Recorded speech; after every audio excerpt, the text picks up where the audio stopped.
வணக்கம்.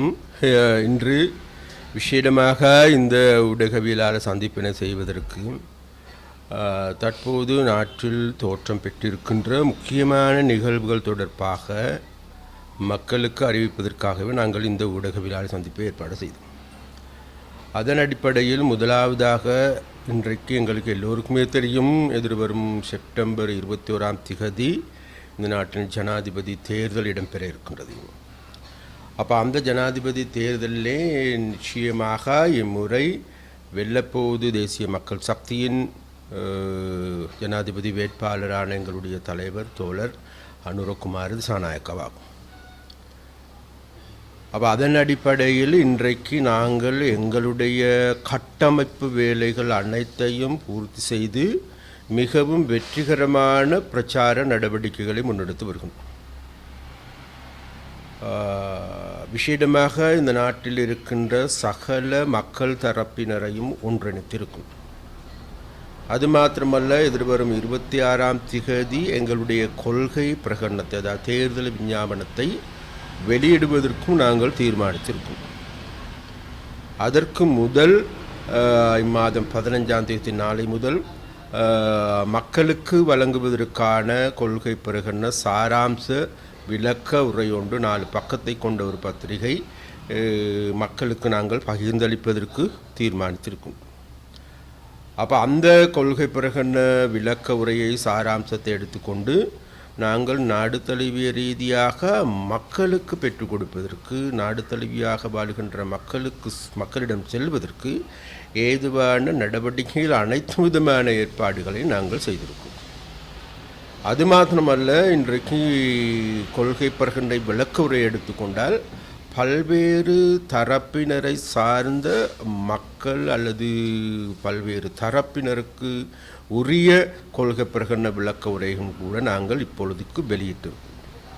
அதில் பிரதானமாக நாட்டில் பொறியியல் துறையை பிரதிநிதித்துவம் செய்கின்ற நாட்டில் இருக்கின்ற பொறியியலாளர்களுக்கான அல்லது பொறியியல் ரீதியாக எமது நாட்டை கட்டியெழுப்புவது எப்படி என்பது கொள்கை பிரகடன விளக்குரை வெளியிட்டிருக்கும். அதே போன்று R&D, அதாவது ரிசர்ச் அண்ட் டெவலப்மெண்ட் கொள்கை பிரகடனத்தையும் நாங்கள் இப்போது வெளியிட்டிருக்கோம். அதே போன்று ஆசிரியர்களுக்கான, அதாவது கல்வித்துறை சார்ந்த கொள்கை பிரகடன விளக்க உரை, சமூர்த்தி துறையை உள்ளடக்கிய கொள்கை பிரகடன விளக்க உரை, இவ்வாறான பல்வேறு விதமான ஒவ்வொரு துறையை சார்ந்த கொள்கைகளையும் விளக்கங்களையும் நாங்கள் இப்பொழுது வெளியிட்டிருக்கோம். அதில் விசேடமாக இன்றைக்கு எங்களுக்கு எல்லோருக்கும் தெரியும், சமூர்த்தி தொடர்பிலான கொள்கை பிரகடன விளக்க உரையின் போது இந்த நாட்டு மக்கள் மத்தியில் ஒரு அபிப்பிராயம் அல்லது எங்களுக்கு எதிராக கருத்துக்களை சொல்லுகின்ற எங்களுடைய எதிராளிகள் நாங்கள் வந்தவுடன் மக்களுக்கு வழங்கப்படுகின்ற மானியங்கள் அனைத்தும் நிறுத்தப்படும் என்று கூறுகின்ற போலியான பிரச்சாரங்களை முன்னெடுத்து வருகின்றார்கள். ஒருவிடத்தில் இன்றைக்கு தேசிய மக்கள் சக்தியான நாங்கள் மிக தெளிவாக சொல்லுகின்றோம், இந்த நாட்டில் அதாவது அபிவிருத்தி துறையில் எடுத்துக்கொண்டாலும் சரி, சமூக துறையில் எடுத்துக்கொண்டாலும் சரி, மனிதாபிமான அடிப்படையில் எடுத்துக்கொண்டாலும் சரி, இந்த நாட்டு மக்களிடமிருந்து நாட்டிலிருந்து ஒதுக்கப்பட்ட மக்கள் இருக்கின்றார்கள். அவர்கள்தான் இந்த நாட்டில் ஒடுக்கப்பட்ட அல்லது பின்தங்கிய மக்கள். அவர்கள்தான் இன்றைக்கு மானியங்களை எதிர்பார்த்து வாழுகின்ற மக்களாகும். அந்த வகையில் அந்த மக்களுக்கான நிவாரணத்தை மேலும் அதிகரிப்பதற்கு, அதை போன்ற சதாகாலமும் இன்னும் ஒருவரை நம்பி வாழாது தாங்கள் சுயமாக தாங்கள் கையை ஊன்றி கரணம் பாய்வதற்கு ஏதுவான நடவடிக்கை எடுப்பதற்கான செயற்பாடுகளை நாங்கள் முன்னெடுத்திருக்கிறோம். அந்த வகையில் தேசிய மக்கள் சக்தியின் ஆட்சியின் கீழ் மக்களுக்கு வழங்கப்படுகின்ற மானியங்கள், சலுகைகள் அனைத்தையும் இதைவிட காத்திரமான முறையில் வழங்குவதற்கான ஏற்பாடுகளை நாங்கள் முன்னெடுத்திருக்கின்றோம். அதற்கு ஏதுவான கொள்கை பிரகடன விளக்க உரையே இம்முறை எங்களுடைய சமூர்த்தி மகாநாட்டில் வெளியிட்டு இருக்கின்றோம். அப்போ அந்த வகையில் பார்க்கின்ற போது தேசிய மக்கள் சக்தியான நாங்கள் சகல தரப்பினரையும் இணைத்து கொண்ட, இந்த நாட்டில் பெண்கள் எடுத்துக்கொண்டாலும் சரி, இளைஞர்களை எடுத்துக்கொண்டாலும் சரி, விவசாயிகள் எடுத்துக்கொண்டாலும் சரி, ஆசிரியர்கள் எடுத்துக்கொண்டாலும் சரி, சுகாதாரத்துறையை சார்ந்தவர்கள் எடுத்துக்கொண்டாலும் சரி, நாட்டில் இருக்கின்ற பொருளியலாளர்கள் எடுத்துக்கொண்டாலும் சரி, நாட்டின் ஓய்வு பெற்ற இராணுவ வீரர்கள் எடுத்துக்கொண்டாலும் சரி, ஓய்வு பெற்ற போலீஸ் அதிகாரிகள் எடுத்துக்கொண்டாலும் சரி, சகல தரப்பினரோடும் இன்றைக்கு தேசிய மக்கள் சக்தியான நாங்கள் மிகவும் ஆக்கப்பூர்வமான ஆணித்தரமான செயற்பாடுகளை முன்னெடுத்து வருகிறோம். இப்போது எங்களுடைய பிரச்சார நடவடிக்கையில் ஆரம்பமாக இருக்கின்றது. அந்த பிரச்சார நடவடிக்கையில் இந்த துறையை சார்ந்த அனைவருமே எங்களுடைய பிரச்சார நடவடிக்கைகளில் ஈடுபடுவதற்கு தீர்மானித்திருக்கிறார். அது மாத்திரமல்ல, வெளிநாட்டில் வாழுகின்ற டயஸ்போராக்கள் அல்லது புலம்பெயர்ந்து வாழுகின்ற மக்கள் இன்றைக்கு ஆயிரக்கணக்கான மக்கள் இப்போதே வருகை தந்து கொண்டிருக்கின்றார்கள். எங்களுடைய பிரச்சார நடவடிக்கையில் தாங்களும் செயற்படுவதற்கு ஏதுவான நடவடிக்கைகள் எடுக்கப்பட்டிருக்கின்றது. அப்போ அந்த வகையில் இன்றைக்கு உள்நாட்டில் எடுத்துக்கொண்டாலும் சரி, வெளிநாட்டில் எடுத்துக்கொண்டாலும் சரி, சகல மக்களையும் இணைத்து கொண்ட, சகல மக்களுடைய அங்கீகாரத்தோடு, ஆதரவோடு, அனுசரணையோடு இம்முறை இந்த தேர்தலில் வெற்றி வாகை சூடுவதற்கு ஏதுவான நடவடிக்கைகளை நாங்கள் எடுத்திருக்கோம். அந்த வகையில் இலங்கையில் வாழ்கின்ற மக்களும் கூட இன்றைக்கு மிக தெளிவாக தெரிகின்றது. கடந்த 76 வருடங்களாக நாங்கள் வந்த பாதை என்பது மிகவும் ஒரு அதாவது கஷ்டமான, ஒரு நெருக்கடியான ஒரு பாதையை நாங்கள் கடந்து வந்திருக்கோம். அந்த பார்க்கின்ற பொழுது இன்றைக்கு எமது நாட்டில் இருக்கின்ற வளங்கள் தாரை பார்க்கப்பட்டிருக்கின்றது. விசேடமாக ரணில் விக்ரமசிங்க அவர்கள் ஆட்சி பீடத்துக்கு வருகின்ற பொழுது $83 பில்லியன் இருந்த கடன் இன்றைக்கு $101 பில்லியன் அதிகரித்திருக்கின்றது. கடன் பொறியில் மேலும் சிக்க வைத்திருக்கின்றார்கள்.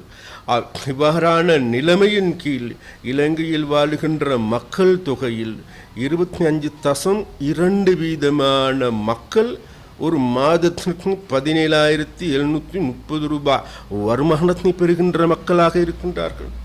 இன்றைக்கு இலங்கையினுடைய புள்ளி விபர திணைக்களம், மத்திய வங்கியினுடைய அறிக்கை கூறுகின்றது, 4 பேர் கொண்ட குடும்பத்திற்கு மாதாந்த செலவாக 1 லட்சம் ரூபாய் தேவை என்று.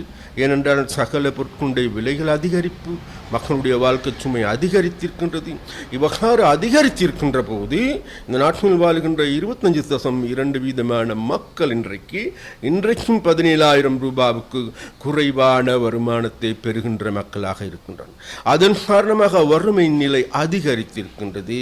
அதன் காரணமாக நாட்டில் மந்த பூசணமா, பூசாக்கின்மையா அல்லது மக்களுடைய வாழ்நிலை சீர்குலைக்கப்பட்டிருக்கின்ற நிலைமை காணக்கூடியதாக இருக்கின்றது.